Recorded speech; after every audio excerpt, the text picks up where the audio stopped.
The radio crackled, spitting static before dying completely. David Parker tapped the display, but the screen remained dark, joining his phone in its premature death. Perfect. The engine had followed shortly after, leaving him stranded on Route 177, as dusk painted the November sky in muted purples and grays.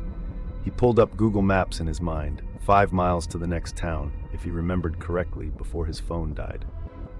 The alternative was spending the night in his car watching darkness swallow the lonely dirt road while temperatures dropped below freezing.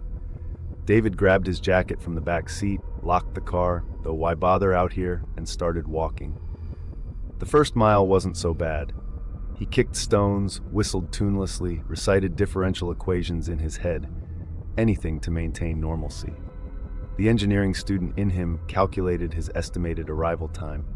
Walking at roughly 3 miles per hour, he'd reach town in under 2 hours. Simple math, predictable, safe. Then the birds stopped singing. David hadn't even realized they'd been providing background noise until the silence slammed into him like a physical wall. He quickened his pace, gravel crunching beneath his feet. Something flickered in his peripheral vision, a shadow, maybe, or just his mind playing tricks. But then he heard it, footsteps behind him, matching his rhythm perfectly. He spun around. The road stretched empty in both directions, disappearing around gentle curves through dense woods. Nothing there. Of course nothing was there.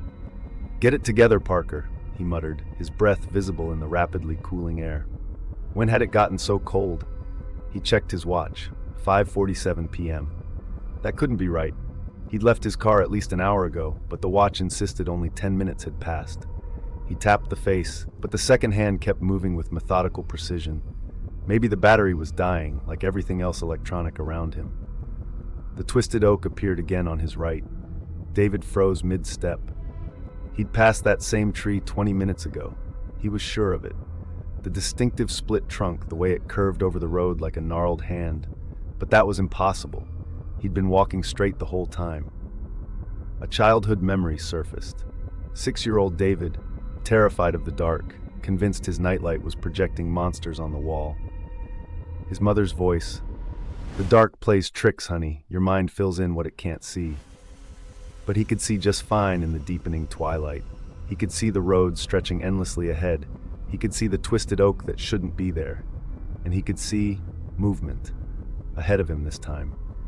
A figure walking, shoulders hunched against the cold. "Hey," David called out, relief flooding his system.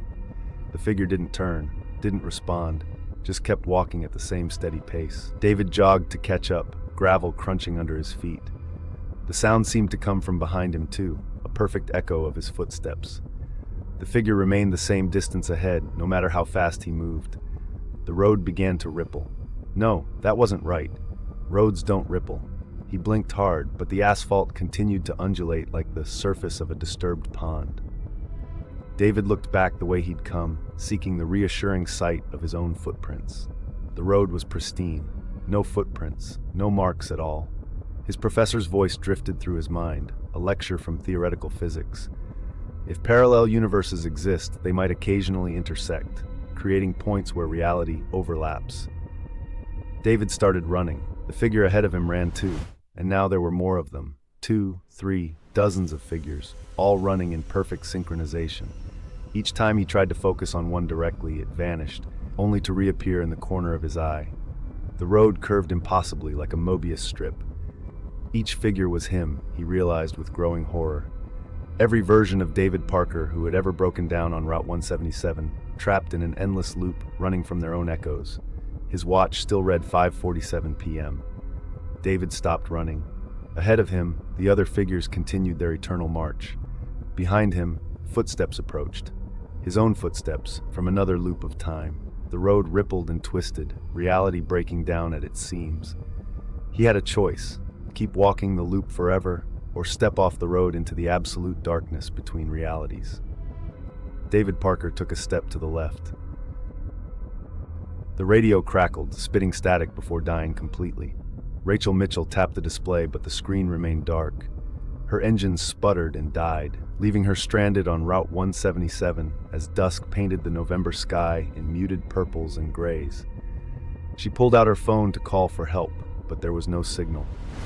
As she stepped out of her car, she saw them. Dozens of figures in the distance, walking endlessly along the dirt road, their forms flickering like old television static. Her car radio crackled to life for just a moment, broadcasting a single fragment of sound that might have been footsteps, or might have been her own heartbeat, echoing across time.